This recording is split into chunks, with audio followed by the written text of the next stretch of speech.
Selamat siang, selamat hari Minggu, Bapak, Ibu, Saudara sekalian. Di saat ini kita akan bersama-sama merenungkan firman Tuhan, di mana kita akan melanjutkan eksposisi kita di dalam kitab 1 Raja-Raja. Dan pada hari ini kita akan melihat pasal yang ke-6, dan kita akan melanjuti tema tentang pembangunan bait Allah. Ya.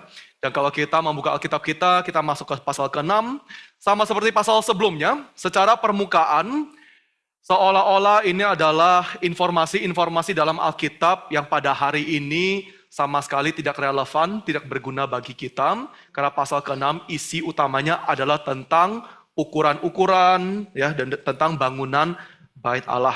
Tapi ketika kita gali lebih dalam lagi, kita lihat bahwa ada hal yang melebihi harafiah yang mau disampaikan kepada kita.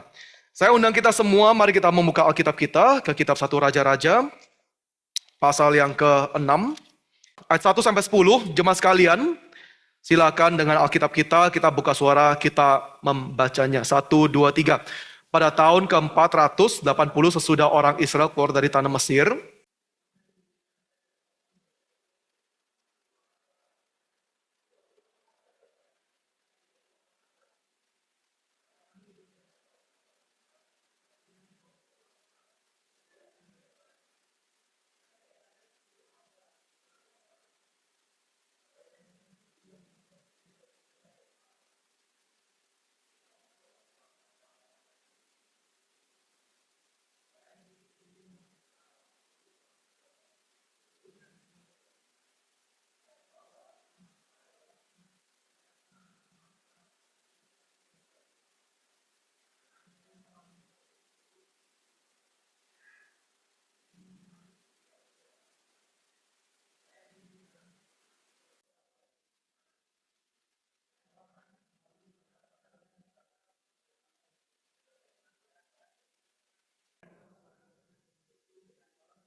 (11 sampai 14 saya bacakan, nanti 15 tanggapi, 16 saya lanjut lagi, kita akan baca selanjutnya.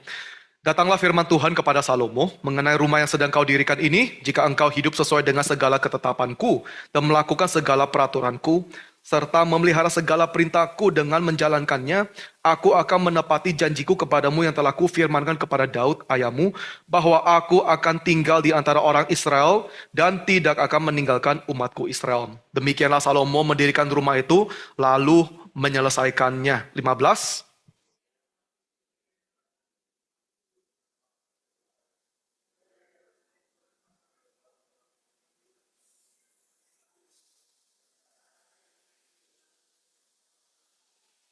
Bagian belakang rumah itu sepanjang 20 hasta disekatnya dengan papan kayu aras mulai dari lantai sampai ke balok-balok. Bagian itu dibuatnya menjadi ruang terdalam tempat maha kudus.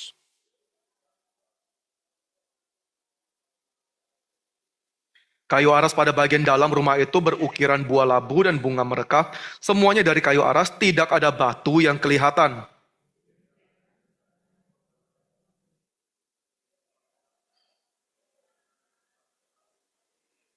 Ya, kita lompati 20-28 tentang ukiran kerub. Ya, kita lanjut di 29.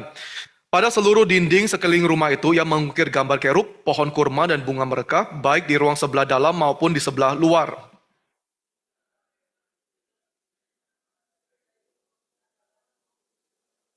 Sebagai pintu masuk ke ruang terdalam yang membuat pintu-pintu dari kayu minyak, ambang dan tiangnya bersegi 5.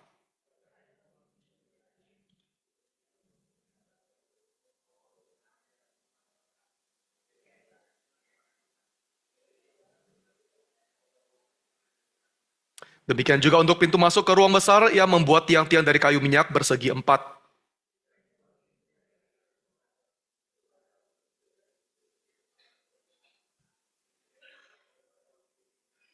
Pada daun pintu itu yang mengukir kerub, pohon kurma dan bunga merekah, kemudian melapisi ukuran itu dengan emas yang dipoles merata.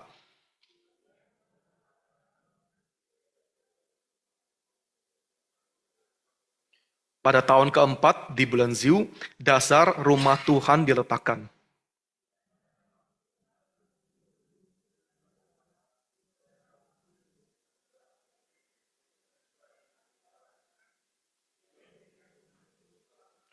Baik, ini pembahasan kita, mari kita berdoa. Tuhan Bapa kami di surga, kami memuji Engkau. Karena Engkau adalah Tuhan yang esa, Tuhan yang baik, Tuhan yang setia. Kami bersyukur di dalam Kristus, melalui inkarnasi, kematian, dan kebangkitannya. Dosa kami diampuni, kami ditebus, diangkat menjadi anak-anak-Mu yang terus bisa menikmati seluruh berkat-Mu dan pimpinan-Mu dari saat ini sampai selama-lamanya. Kami memuji Engkau atas kesetiaan-Mu. Kami memuji Engkau karena Kristus anak-Mu. Dan di saat ini, hanya karena apa yang Kristus sudah lakukan bagi kami yang percaya. Kami menyerahkan diri kami sepenuhnya ke tangan-Mu, dan kami memohon ya Tuhan, nyatakanlah kemuliaan anak-Mu sekali lagi di tengah-tengah kami.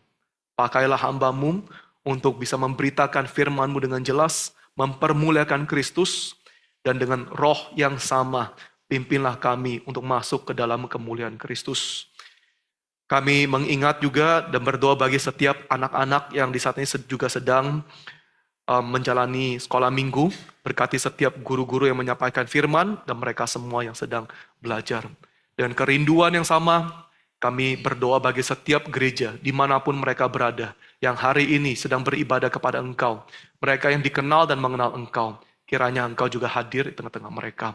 Supaya setiap umat-Mu yang pada hari ini beribadah di hadapan Engkau, kami semua bisa mengalami, kami bisa semua dibawa untuk melihat sekali lagi keindahan dan kemuliaan Kristus dan diberkati oleh Engkau. Terimalah doa kami ya Tuhan, dalam nama Yesus Kristus, kami sudah berdoa. Amin. Baik, Bapak Ibu Saudara, pasal yang kita baca pada hari ini itu bisa secara garis besar dibagi menjadi dua bagian. Bagian yang pertama adalah ayat 1 sampai 10, itu adalah tentang struktur eksternal bait Allah.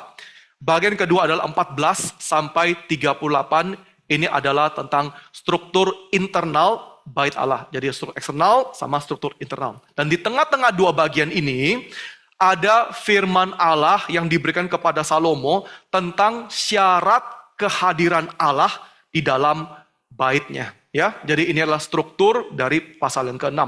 Dan sebelum kita lanjut lebih dalam lagi Bapak Ibu Saudara, hal yang pertama yang kita harus bereskan adalah kita harus mencari tahu apakah ada dasar bagi kita untuk membaca pasal ke-6 lebih dari secara harafiah. Karena banyak orang Kristen, termasuk ahli-ahli Alkitab, ketika mereka membaca, mereka masuk ke dalam pasal ke-6, mereka katakan, ya baca saja secara normal, bait Allah, bait suci Yerusalem kan itu penting. Jadi ada pasal yang khusus yang menceritakan kepada kita semua data-data, informasi-informasi dan ukurannya, yaitu normal saja. Ya ini kan penting bagi mereka, jadi bacalah secara normal. Dan jangan kita mencoba-coba membaca pasal ini dengan cara-cara yang lain, ya. Karena bagi mereka ini sama dengan exegese. Ini sama dengan menyuntikkan makna diri kita sendiri masuk ke dalam teks Alkitab. Nah itu yang kita sebut sebagai exegese. Bukan kita menggali maknanya keluar, tapi kita menyuntikkan apa yang kita percaya masuk ke dalam teks. Dan bagi saya, argumen atau pandangan seperti ini itu adalah pandangan yang reasonable. Ya cukup masuk akal gitu. Kita nggak boleh hanya karena pasal ini kita anggap sebagai nggak relevan, data-datanya udah nggak ada kaitan dengan kita anggap pasal ini bosan, dan kita langsung mengada-ngadakan. Kita sembarangan membuat sebuah kisah yang menarik, supaya khotbahnya menarik, atau pasal ini kesannya itu menarik. Ya.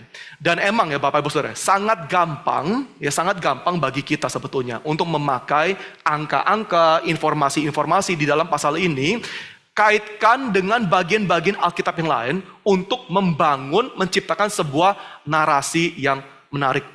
Itulah kenapa, kalau kita mau katakan ada hal yang lebih dalam lagi yang ditampilkan dalam pasal ini, di luar angka-angka dan informasi secara harafiah, kita perlu memastikan bahwa ini adalah tujuan dari penulis Alkitab itu sendiri. Saya kasih contoh seperti ini. Itu misalnya kalau kita lagi lihat sebuah video, ya, dan di dalam video itu dari detik pertama, adegan pertama yang muncul adalah seseorang yang pakai jas, dasi merah, pakai wig, ya, wig yang rambutnya blonde, rambutnya kuning, hasil dia melakukan ini. Tahu nggak ini? Dansanya Donald Trump gitu. Dia pakai jas, dia pakai dasi merah, dia pakai wig, dia kayak gini. Langsung dari detik pertama, kita nggak perlu teks, kita nggak perlu disclaimer, kita nggak perlu caption, kita langsung tahu ini adalah video parodi. Ya, nangkep ya? Langsung parodi. Dan kalau tujuan pembuat video mau menunjukkan kepada kita ini adalah video parodi, jangan coba-coba membacanya sebagai video dokumenter. Ya. Ini parodi, ini bukan fakta sejarah, ini adalah kritik sosial. Jadi sesuai dengan tujuan pembuat video. Sama. Ya. Kita juga harus yakin, kita juga harus tahu bahwa emang tujuan penulis Alkitab mau kita membaca bagian ini melebihi secara harafiah, ya. Dan pertanyaan berikutnya adalah, dari mana kita bisa tahu bahwa ini adalah tujuan penulis Alkitab? Dia emang mau kita membacanya melebihi secara harafiah. Di dalam bagian ini, saya setuju dengan pemikirannya Brueggemann. Ini yang dikatakan oleh Brueggemann. The text is theologically self-conscious and not so much concerned for historical architectural accuracy. Teksnya sendiri sadar bahwa dirinya adalah teks teologis.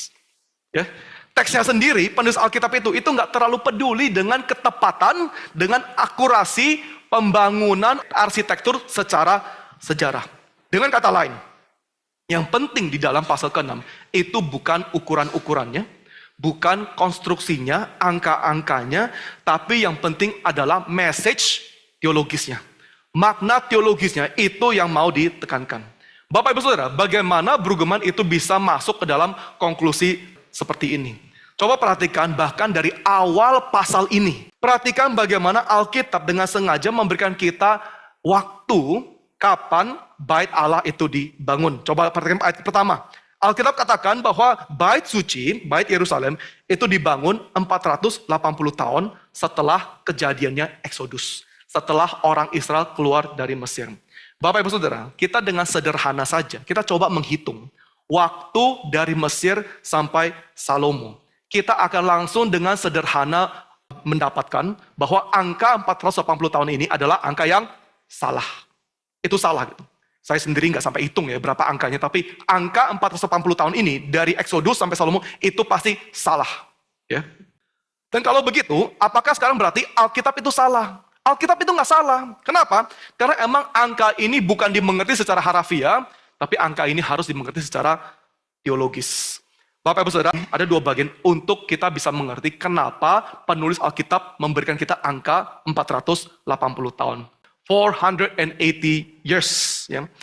Makna pertama adalah 480 adalah jumlah dari satu generasi tuntas orang Israel. Ya, kita tahu bagaimana dalam Alkitab satu generasi adalah 40 tahun. Memiliki 12 suku. Ya, jadi simpel aja. 40 kali 12 adalah 480. Artinya apa?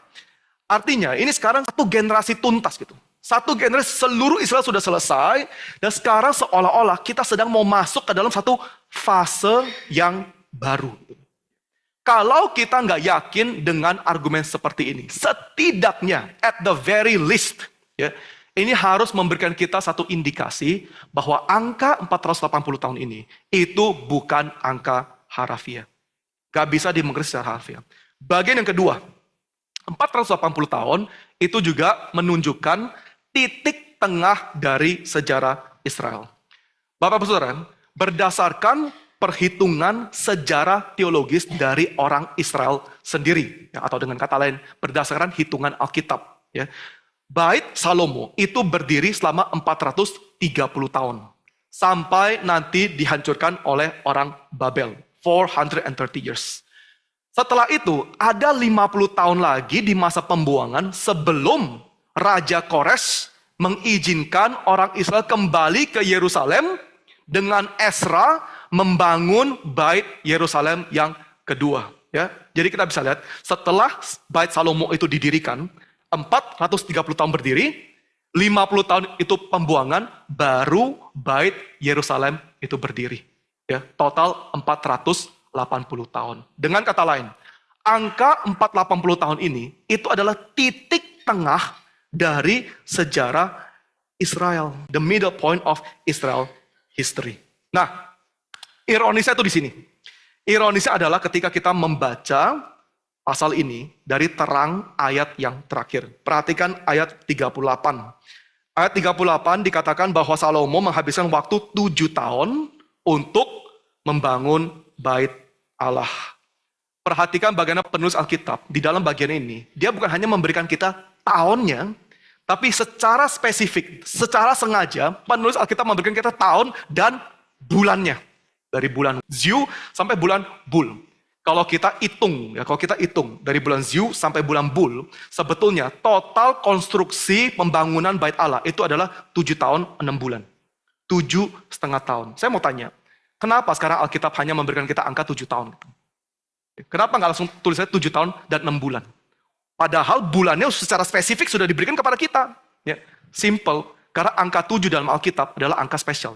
Kita semua yang sudah cukup lama menjadi orang Kristen membaca Alkitab, kita semua tahu bahwa angka 7 itu adalah angka kesempurnaan.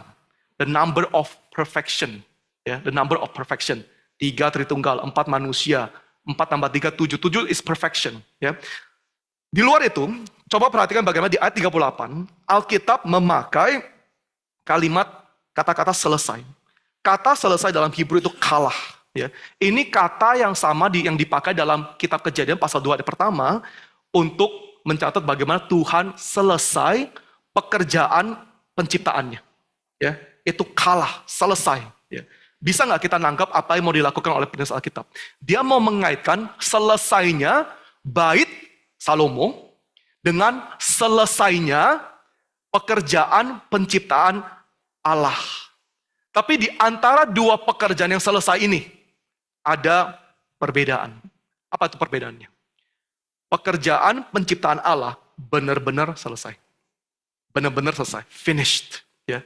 Setelah 6 hari, Tuhan ciptakan segala-galanya. Dia tidak lagi melanjutkan pekerjaan penciptaan. Ini bukan berarti Tuhan nggak bekerja. Tuhan tetap bekerja, menopang itu juga bekerja.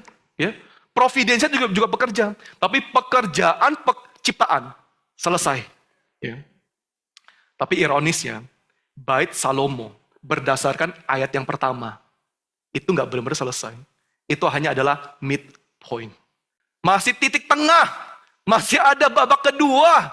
Tapi dikatakan sudah selesai. Ya. Ini ironisnya Bapak Ibu Saudara. Poin yang saya mau tekankan itu simple gitu. Dari titik awal pasal ini, di ayat pertama, ya, penulis Alkitab menunjukkan kepada kita, dia tidak mau kita membaca bagian ini secara harafiah. Dengan kata lain, yang penting dalam pasal ke-6, itu bukan ukuran bait Allah, ornamennya, informasinya, tapi yang penting adalah makna teologisnya, the theological message. Makanya ketika kita mengerti hal ini, gak heran ya, kenapa di antara dua bagian tentang pembangunan konstruksi bait Allah, tiba-tiba ada firman Allah turun kepada Salomo gitu.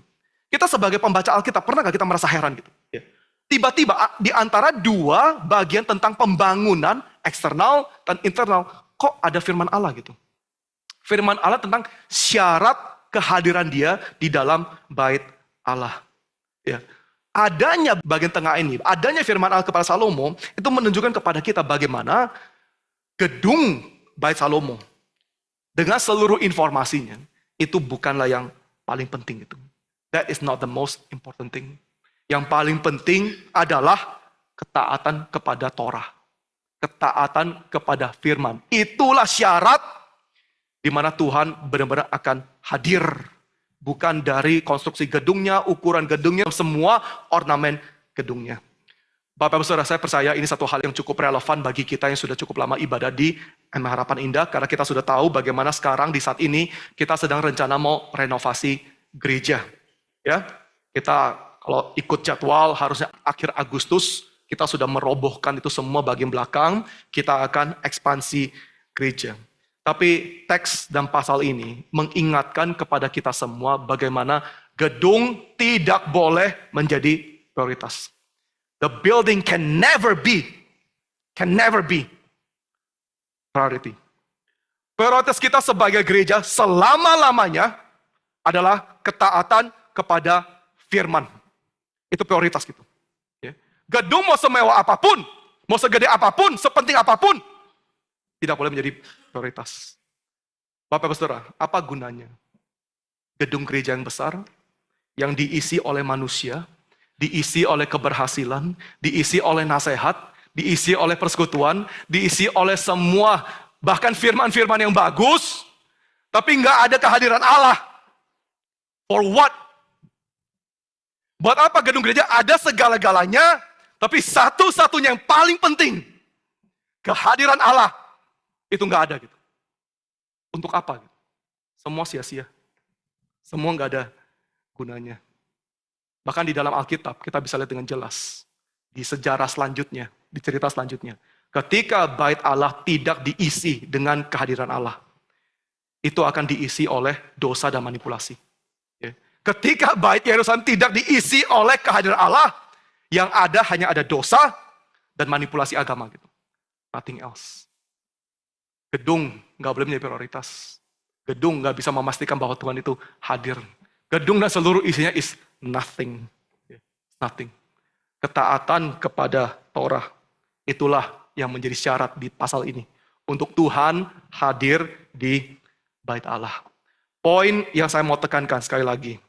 Pasal ini bukan hanya tentang sekedar informasi pembangunan bait Allah, tapi yang lebih penting adalah message teologisnya. Dan kalau begitu, pertanyaan berikutnya adalah, what is the theological message? Apa itu message teologis yang mau disampaikan dalam pasal ini? Nah, di sini kita akan membahas satu bagian per bagian. Kita lihat terlebih dahulu di ayat 1 sampai 10. Ini adalah tentang struktur eksternal bait Allah. Informasi yang paling penting dalam bagian ini adalah bagaimana bait Allah itu dibagi menjadi 3 ruangan. Coba perhatikan ya, bagaimana bait Allah dalam ayat 1 sampai 10. Itu ada 3 bagian. Ada yang disebut sebagai serambi, ruang besar, dan ruang terdalam. Ruang terdalam itu yang kita juga sering sebut sebagai tempat Maha Kudus. Dan idenya di sini simple. Makin kita masuk ke dalam ruangannya, makin tempat itu kudus. Kenapa tempat itu makin kudus? Karena kita makin dekat dengan Tuhan. Bapak Saudara, sebetulnya secara desain, nggak ada salahnya desain bait Allah Salomo. Kenapa? Karena apa yang Salomo lakukan itu hanya berdasarkan apa yang Musa lakukan. Kemahnya Musa, the tabernacle, itu juga ada 3 bagian. Dan sama gitu, bagian serambi, ruang besar, ruang terdalam, itu Torah di dalam ruang terdalam. Jadi desain itu nothing wrong. Dan di dalam kemah Musa itu juga sama. Makin kita masuk, makin itu kudus. Tuhan bahkan memperingatkan Harun dan keturunannya melalui Musa dengan mengatakan bahwa jangan sembarangan masuk ke tempat Maha Kudus.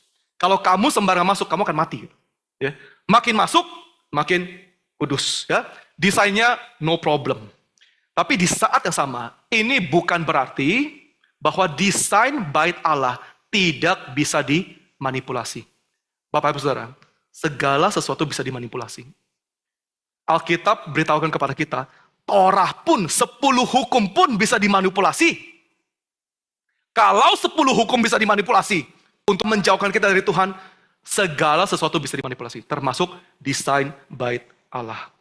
Emang betul kita setuju, desain bait Allah dengan 3 ruangan ini mencerminkan kekudusan Allah, tapi jangan lupa, bait Yerusalem itu juga dibangun di sebelah istana.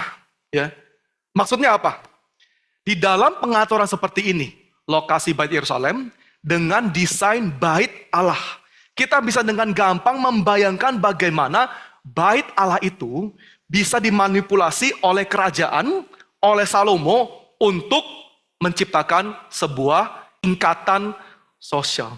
Karena di dalam dunia kuno, di mana kita berdiri di dalam masyarakat, level kita dalam masyarakat itu tidak terlepas dengan seberapa dekat atau jauhnya kita dengan dewa atau Allah yang kita sembah. Dan ini tetap masih yang dipegang oleh agama-agama yang kita lihat pada hari ini. Ya. Saudara-saudara kita dalam bangsa ini dengan yang berbeda agama. Ya. Konsepnya kan persis sama kan ya. Ketika mereka pergi ke sana, pergi mendekati tempat suci, langsung tingkat sosial mereka itu naik. Ketika mereka pergi dan balik lagi, wah udah beda. Kamu udah bukan awam, ya. Status kamu ada tambahannya, ya. Kamu bukan manusia biasa lagi karena kamu sudah pernah mendekati tempat suci. Ya ini pemikiran dunia kuno. Dunia kuno, seberapa tingginya kita dalam masyarakat, gak bisa lepas dengan seberapa dekatnya kita dengan Allah. Sekarang kita bisa mengerti ya Bapak Besar, kenapa bait Allah itu bisa menjadi alat yang sempurna, ya, bagi raja untuk menentukan siapa itu kelas tinggi, siapa itu kelas rendah. Kalau dia anggap kamu sebagai kelas tinggi, dia mau masukkan kamu untuk menjadi yang elit, ya.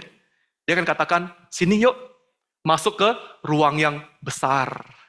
Kalau kamu biasa-biasa saja, ya, dia akan bilang stop di mana? Di Serambi gitu, ya, di Serambi. Kamu hanya cocok di Serambi saja, ya. Kalau ruang besar nggak boleh, ya.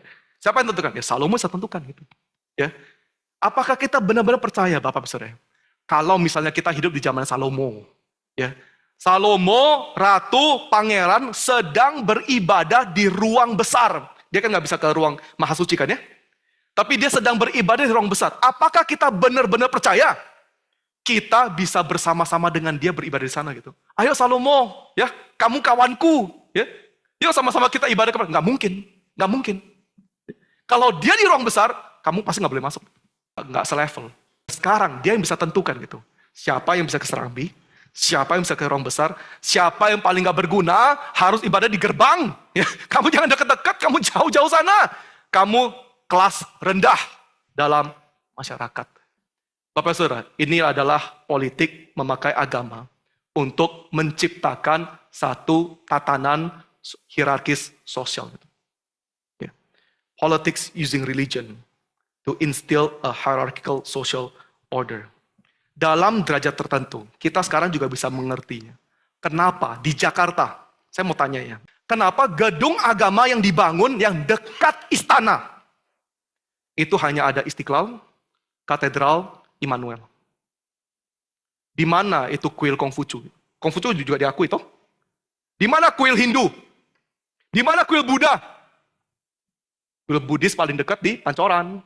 Kenapa yang paling dekat tiga agama itu? Kenapa Immanuel, Katedral, Istiqlal? Apakah ini hanya murni tatanan kota saja, buat estetik? Saya nggak percaya. Ada tujuan sosial yang mau diwujudkan melalui desain kota. Ada tatanan sosial, hierarki sosial yang mau diwujudkan melalui desain seperti ini. Ya. Sama dengan Salomo. Dia menempatkan di sebelah istana, dia memakai desain kayak gini, supaya dia sendiri bisa menentukan who is the elite, who is the lowest class. Poin yang saya mau tekankan ya Bapak Saudara, adalah bagaimana di belakang informasi tentang pembangunan konstruksi Bait Allah, ada sebuah kritik terhadap bagaimana desain Bait Allah sudah dimanipulasi untuk menciptakan sebuah hierarki sosial. Jangan lupa ya, kitab Raja-Raja itu ditulis kepada untuk orang-orang yang dibuang. Ya. Menjelaskan kepada mereka kenapa kamu gagal, kenapa kamu berdosa, kenapa kamu dibuang, the reason. Ya. Kamu dibuang gara-gara Bait Allah sudah dimanipulasi untuk menciptakan hierarki sosial seperti ini. Makanya gak heran. Ya, kita bisa lihat nabi-nabi berikutnya, sama seperti Yeremia. Begitu tajamnya menghakimi Bait Allah. Di dalam khotbah Yeremia sangat terkenal di pasal ke-7. They call it the temple sermon. Khotbah terhadap Bait Allah. Yeremia pasal 7 ayat ke-4. Inilah yang dikatakan oleh Yeremia. Janganlah percaya kepada perkataan dusta yang berbunyi, ini Bait Tuhan, Bait Tuhan, Bait Tuhan. Pemimpin-pemimpin agama di Yerusalem katakan, inilah Bait Tuhan. This, the temple of Jerusalem. Ini Bait Allah. Salah nggak? Nggak salah. Nggak salah. Tapi Yeremia datang kepada mereka dan katakan, kalian semua penghujat. Kalian semua penghujat kepada orang-orang agama katakan ini Bait Allah. Dia bilang, everything is a blasphemy. Kamu penghujat, ini hujatan kepada Allah. Ya. Ini kritik sangat-sangat tajam. Itu yang Yeremia lakukan gitu. Ya. Kepada orang yang menunjuk Bait Yerusalem, adalah Bait Allah, dia langsung katakan, you blaspheme God. Tajam. Kenapa Yeremia mengkritik begitu tajamnya? Precisely because of this reason. Justru karena alasan ini, orang-orang yang klaim bahwa Bait Yerusalem adalah Bait Tuhan, mereka adalah orang yang paling dekat ya, dengan Tuhan. Mereka adalah orang yang paling ada akses kepada Tuhan. Ya. Itulah kenapa mereka klaim ini Bait Tuhan. Dan kami adalah orang yang paling dekat kepada Tuhan. Artinya, kami itu elit. Kami itu elit. Kamu tuh kelas rendah. Jangan lupa ini bait Tuhan. Dan kami yang paling dekat dengan bait Tuhan. Takluklah kepada kami. Bapak Ibu Saudara, penghakiman terhadap bait Allah itu nggak berhenti di Yeremia.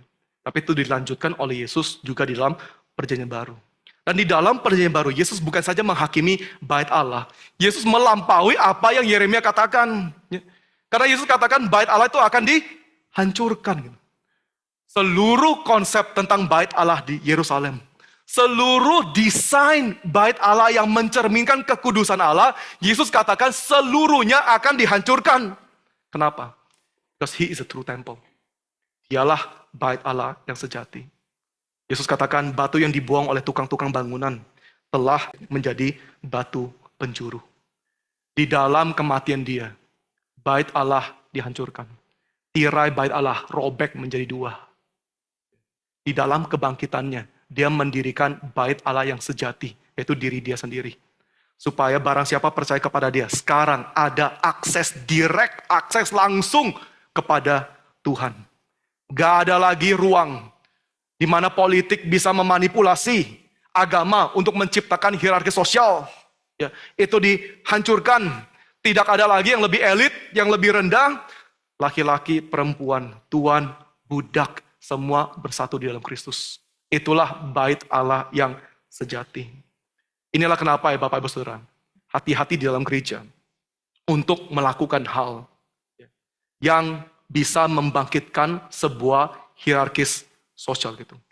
Jangan coba-coba membangun kembali apa yang Yesus sudah hancurkan dengan harga nyawanya. Yesus sudah menghancurkan dengan harga nyawanya gitu. Don't try to revive it back. Ada hal-hal yang kita lakukan dalam gereja ya, yang kita sadar atau nggak sadar, itu bisa menciptakan hierarkis sosial. Saya kasih beberapa contoh ya. Pertama, ruang hamba Tuhan. Ya.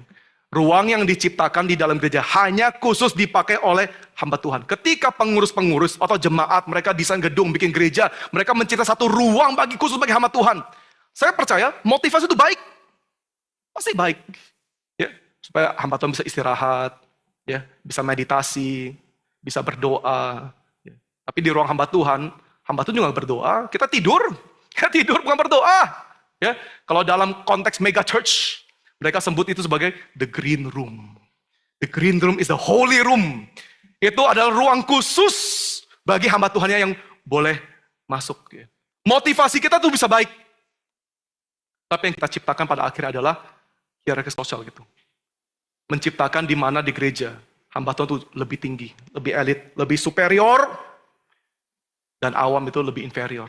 Dan setiap orang sekarang, setiap orang yang diundang masuk ke dalam ruang khusus itu, sekarang mereka juga menjadi elit. Nangkep nggak ya? Ya. Mereka sekarang cuma satu-satunya nih. Nah, harus kalau jemaat lihat, wah, orang itu bisa masuk ke ruang hamba Tuhan. Itu elit.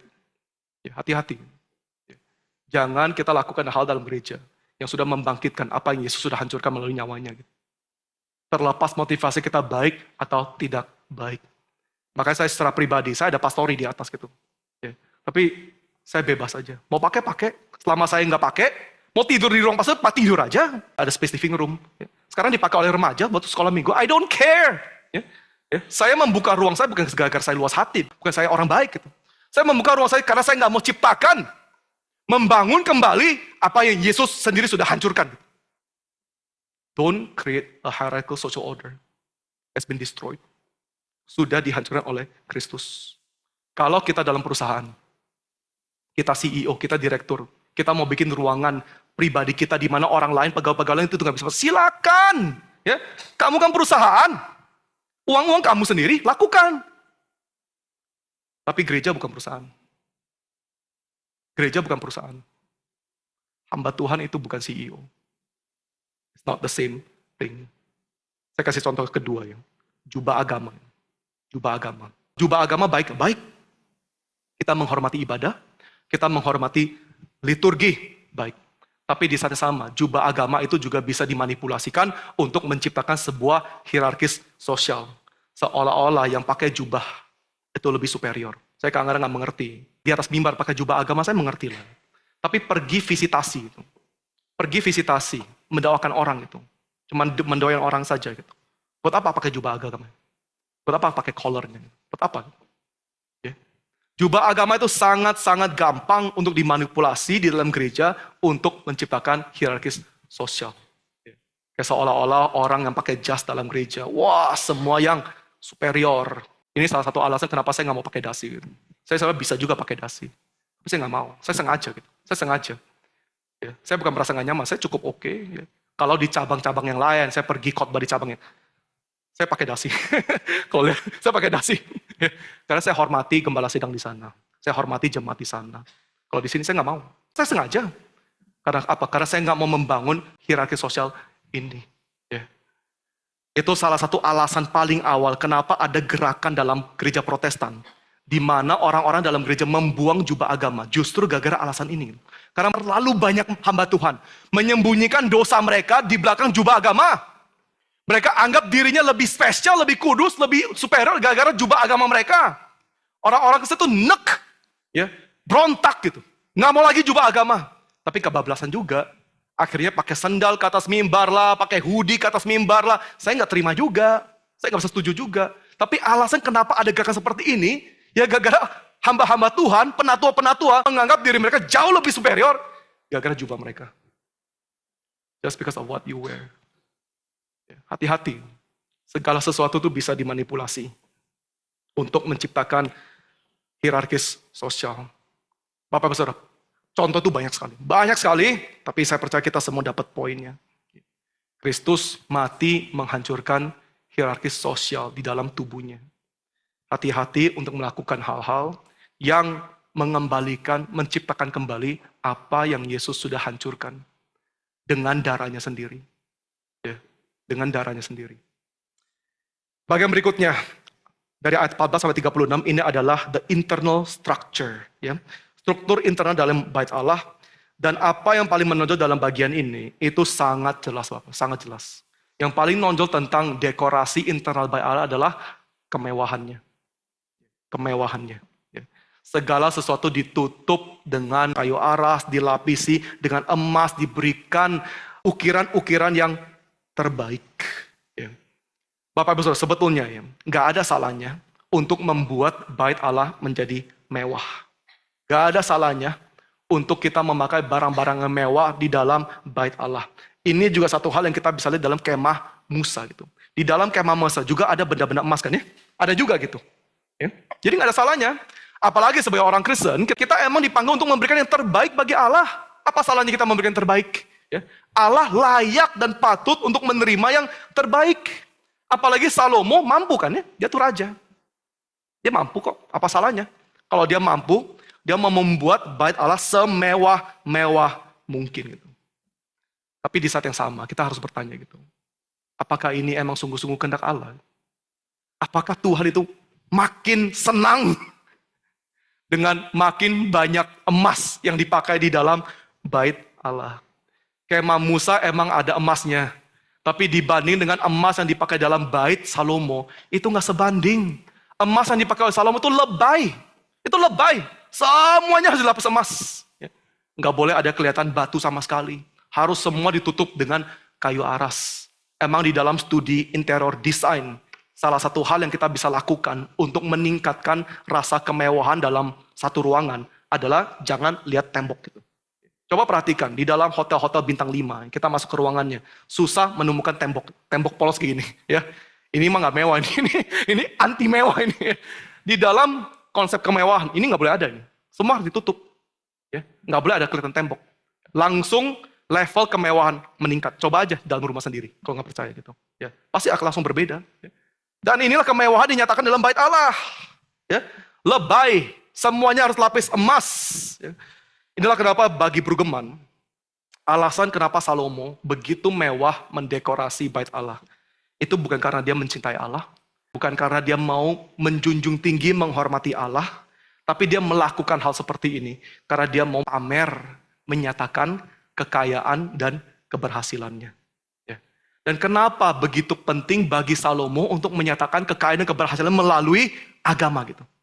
Oh, istana cuma di samping kan ya? Kamu pamer aja di rumah kamu sendiri.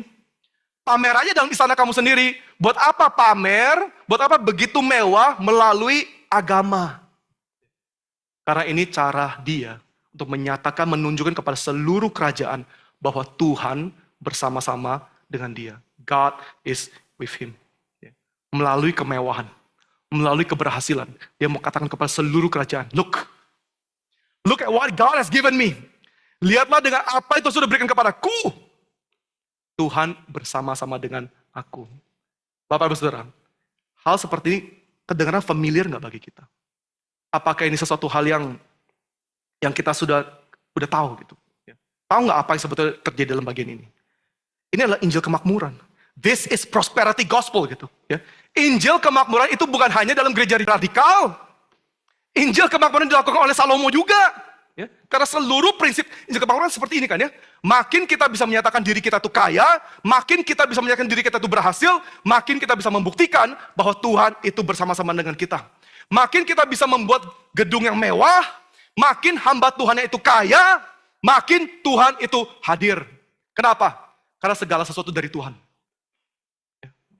Fakta dan bukti di mana kita bisa memperoleh segala sesuatu ini, semua kelimpahan ini pasti artinya Tuhan bersama-sama dengan kita. Ini Salomo. Ini Salomo. God is with me. Look at my money. Look at my wealth. Look at my success. Tapi keindahan pasal ke-6 adalah apa? Di tengah-tengah pasal ini, Tuhan memperingati Salomo. Kalau kamu taat kepada ketetapanku, kalau kamu taat kepada Torah, aku bersama-sama denganmu di sini. Dengan kata lain, semua kemewahan bait Allah, it counts for nothing. Itu semua nggak ada gunanya. Tuhan nggak peduli. Kamu mau pakai emas 1 ton, 2 ton. Kamu mau pakai 10 ton emas, silakan. Kebebasan kamu. Tapi kamu jangan anggap makin banyak emas yang kamu pakai, makin mewah ruang ibadahnya, aku akan bersama-sama dengan kamu. Syarat kehadiran Tuhan dalam bait Allah tidak terikat oleh keberhasilan. Syarat kehadiran Allah tidak terikat oleh keuangan. Syarat kehadiran Allah dalam bait Allah terikat oleh ketaatan. Ketaatan kepada firman. Bapak Ibu Saudara, sebagai manusia, kita tahu bagaimana Bapa senantiasa bersama-sama dengan Kristus. Sebagai manusia kita tahu bagaimana Roh Kudus berada di dalam Kristus, memimpin setiap langkah, menguatkan dia untuk melakukan segala sesuatu yang dia harus lakukan. Ya. Tapi lihatlah Kristus sebagai manusia. Gitu. What does he have? He has nothing. Yesus gak memiliki apa-apa kan. Ya? Gak ada aset, gak ada rumah. Yesus itu miskin. Anak tukang kayu. Ya. Dia bahkan katakan anak manusia itu gak ada tempat untuk mengistirahat kepalanya. No place to rest. Tempat istirahat pun gak ada. Yesaya katakan, penampakan Yesus itu gak ada spesialnya. Gak ada luar biasanya. Ya. Artinya kalau kita di jalanan, kita lagi pas-pasan dengan Yesus. Kita gak mungkin lihat dia kedua kalinya lagi. Lewat aja. Nothing special. Mukanya common. Bajunya common. Parfumnya juga gak ada. No smell, nothing gitu. Dia gak ada apa-apanya. Tapi Tuhan bersama-sama dengan dia. Kenapa? Karena Yesus secara sempurna taat kepada firman, taat kepada Torah, dan bahkan taat sampai mati bagi kita. Dia bukan taat hanya bagi diri dia sendiri. Dia taat secara sempurna sampai mati, supaya kebenaran dia yang dia peroleh melalui ketaatannya dia itu diperhitungkan kepada kita, diberikan kepada kita. Bapak-Ibu Saudara, kepemilikan materi kita is nothing. Kondisi eksternal kita itu bukan syarat kehadiran Allah. Ketika kita kaya, kita lagi sedang limpah, jangan anggap Tuhan bersama-sama dengan kita. Itu nggak absolut. Ya. There is 1,000,001 reason why you are successful. Ada 1,000,000 alasan kenapa kamu sukses, dan semuanya 1,000,000 itu semuanya bisa salah. Semuanya bisa salah gitu. Kita sukses nggak tentu Tuhan bersama-sama dengan kita. Dari mana itu prinsipnya? Nggak ada. Tapi sebaliknya juga sama. Jangan anggap kita miskin, Tuhan juga bersama dengan kita. Kita miskin, kita lagi susah. Itu juga bisa dari konsekuensi dosa kita juga. Kondisi eksternal kita itu nggak menentukan apapun. Itu bukan syarat kehadiran Allah dengan kita. Kita sebagai gereja juga harus terus memperingatkan diri kita sendiri. Jangan kita anggap Tuhan itu bersama-sama dengan kita berdasarkan kondisi eksternal. Kita tumbuh secara jumlah, artinya Tuhan bersama-sama dengan kita. Tunggu dulu, nggak tentu. Semua planning kita nggak kekurangan uang. Semua di cover, artinya Tuhan bersama-sama dengan kita. Tunggu dulu, nggak tentu. Dari mana kamu bisa mutlakkan gitu? Kalau semua planning kamu secara ekonomi nggak ada kekurangan, itu pasti Tuhan bersama-sama dengan kamu. Nggak tentu. Kehadiran Tuhan nggak terikat dengan eksternal kondisi kita. Kita gedung yang besar. Kita bisa expand. Artinya Tuhan bersama-sama dengan kita. Tunggu dulu. Nggak tentu. Siapa bilang gedung makin besar itu pasti Tuhan hadir? Nggak tentu hadir. Dari mana? Di dalam pasal ini nggak ada. Kita paling banyak mission trip di antara seluruh gereja Indonesia. Itu artinya Tuhan bersama-sama dengan kita. Itu nggak tentu juga. Who can absolutize gitu?